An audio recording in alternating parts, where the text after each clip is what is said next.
আসসালামু আলাইকুম। কেমন আছেন সবাই? আশা করি সবাই ভালো আছেন। তো নর্থ মিশনে আসার পর আমাদের যা পরিস্থিতি সেটা নিয়ে প্রথম একটা ভিডিও আমরা করেছিলাম। তো আজকে সেটাই পরবর্তী দ্বিতীয় পার্ট।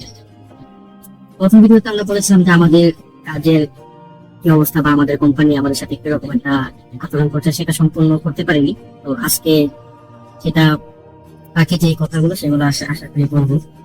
তো নর্থ মিশনে আসার পর আমাদের কোম্পানি আমাদেরকে যখন যেই কাজে দিয়েছে আমরা সেই কাজই করেছি। আমাদের কখনো না আমরা করিনি। তো তবু আমরা মূলত একটা সাপ্লাই কোম্পানিতে আসায় আমাদের খুব সমস্যা হয়ে গেছে। আমরা যখন বাংলাদেশ থেকে আসি তখন আমাদের যে বাংলাদেশ এজেন্সি সে আমাদেরকে বলছে যে কোম্পানি আমাদের রিসিভ করার জন্য একদম পাগল হয়ে গেছে। কোম্পানি এই মাসে গত মাসে 20 তারিখের মধ্যে রিসিভ না আসলে উনি রিসিভ করবে না। যখন আমরা এই দেশে আসি তখন এই দেশে আসার পর থেকে আমাদের কোনো অ্যাকোমোডেশন নেই। আমাদেরকে একটা ফ্ল্যাটে উঠানো হয়েছে।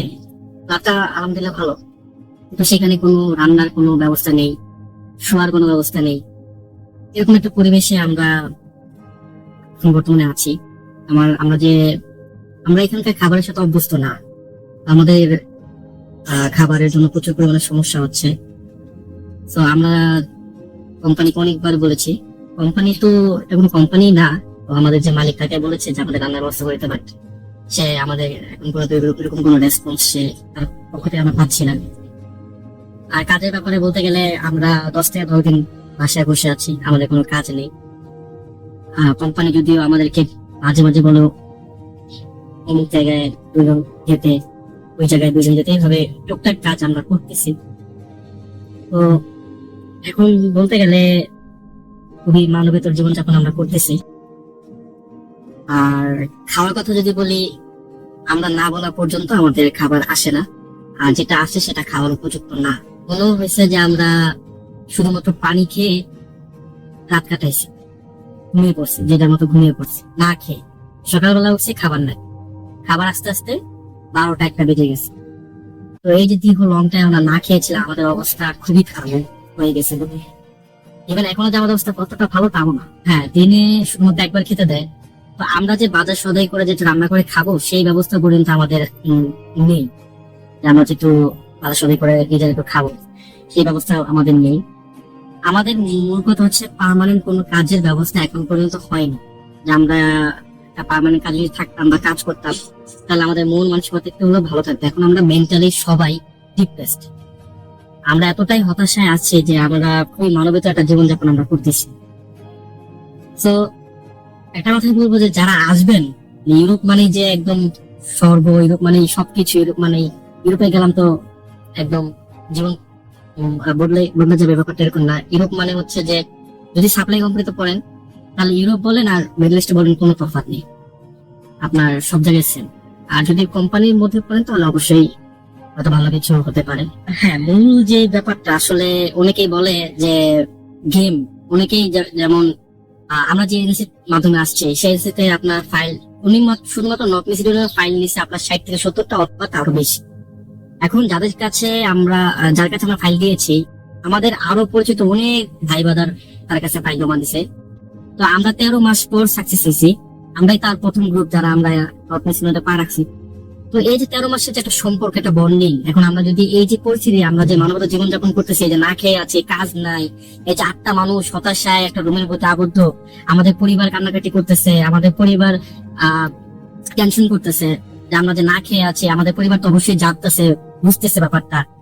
তো এখন যদি আমরা চলে যাই বা আমরা যদি গেম দিই, তাহলে আমাদের যে বাকি যে ভাইগুলো আছে তারা আমাদেরকে গালি দিবে যে তোদের জন্য আমরা আসতে পারিনি। কারণ আমাদের এজেন্সিটা ছুতো খুঁজতেছে যে আমরা যদি চলে যাই তাহলে সে বলবে যে ওরা চলে যাওয়ার কারণে তোদের কাজগুলো আর হয়নি।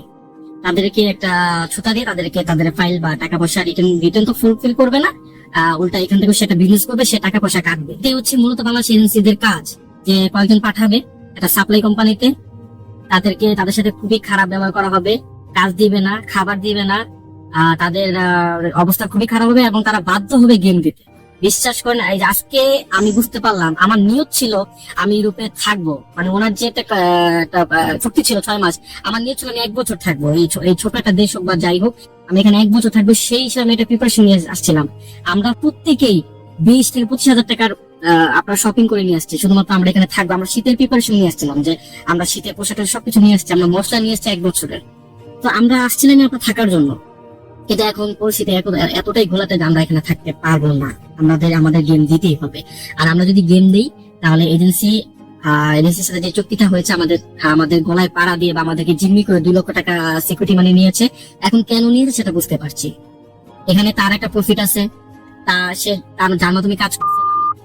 তো আর এখানে যে লয়ার বা এখানে কোম্পানির মালিক, তাদের একটা প্রফিট আছে। মানে ওরা চাচ্ছে আমরা চলে যাই। আমরা চলে গেলে এই যে আমাদের সিকিউরিটি মানিটা, সেটা তারা নিজেদের মধ্যে একটা ভাগাভাগি করে তারা নিয়ে যাবে। প্লাস আমাদের কোম্পানি একটা হাত ছেড়ে বাদ, যে ওরা চলে গেছে, ওদের পিছনে এখন থাকা খাওয়ার কোনো খরচ দিতে হবে না। মানে তার মানে ট্যাক্স পে করতে হবে না আমাদের। মূলত এটা বিজনেস। মূলত এটা হচ্ছে একটা দালালি বিজনেস, একটা চক্র, একটা মানব পাচারের পর্যায়ে এটা চলে যায়, বা একটা মানব পাচারই বলতে গেলে। ওই দেশ থেকে আমরা কত লোককে পাঠাইছে, মাথা লাভ করছে, আর এই দেশের মানুষটাও সেভাবে লাভ করতেছে। তো এখন আমরা যদি চলে যাই, আমাদের যারা ভাই ব্রাদার পরবর্তী যারা আসছেন তাদেরকে কোন একটা অজুহাত দিয়ে তাদের ফাইল গুলো ক্যান্সেল করে দিবে, আমাদের উপর দোষ চাপাবে। কিন্তু আমরা যে পরিস্থিতি আছি সেটা অনেকে বুঝতেছে না, যে আমরা কিরকম পরিস্থিতি আছে। হ্যাঁ, অনেকে বলবো যে ভাই পরিস্থিতি যতই খারাপ আপনারা থাকতেন, কিন্তু ভাই এখানে থাকার মতো পরিবেশ নেই। একটা মানুষ না খেয়ে কদিন থাকতে পারে, সবাই অসুস্থ হয়ে গেছে। আমাদের এখানে একজন ভাই আছে, সোলান ভাই, তার হচ্ছে আপনি এমনিতে আপনার গ্যাস্ট্রিকের সমস্যা, সে এইসব খাবার তো খেতেই পারে না। যেসব খাবারের পরিমাণ এতটাই অল্প, যেটা আমাদের 8 জনে হয় না, 2 জনের খাবার কি 8 জনে হয়। তো এখানে দিন দিন অবস্থা খুবই খারাপ হয়ে যাচ্ছে আমাদের। আমরা এখানে থাকার মতো আমাদের পরিবেশ নাই। আমরা হয়তো খুব শীঘ্রই চলে যেতে বাধ্য হবো। সো এই জন্য আমাদের পরবর্তী যারা আসবেন তারা প্লিজ আমাদের প্রতি রাগ বা অভিমান এগুলো রাখবেন না। আসলে পরিস্থিতি সেখানে আগে বাংলাদেশে ব্যাকআপ রাখা অবশ্যই উচিত। এই দেশে আসলে কেউ থাকে না, আর এই দেশে যদি এমন একটা পরিস্থিতি পড়ে সাপ্লাই কমপ্লিটে, তাহলে তার উচিত আইসাই চলে যাওয়া। এখানে থাকার মতো কোনো অবস্থা বা কোনো পরিবেশ নাই, কোনো পরিবেশ। যে কষ্টটা আপনি এখানে করবেন, সেই কষ্টটা আমি মনে করি যে ইউরোপের সেন্ট্রালে গিয়ে করলে আরো বেটার, আরো ভালো। আপনি 6 মাস আরো আগায় গেলেন। তো পরিস্থিতি হচ্ছে এরকমই। তো ভালো থাকবেন, সুস্থ থাকবেন।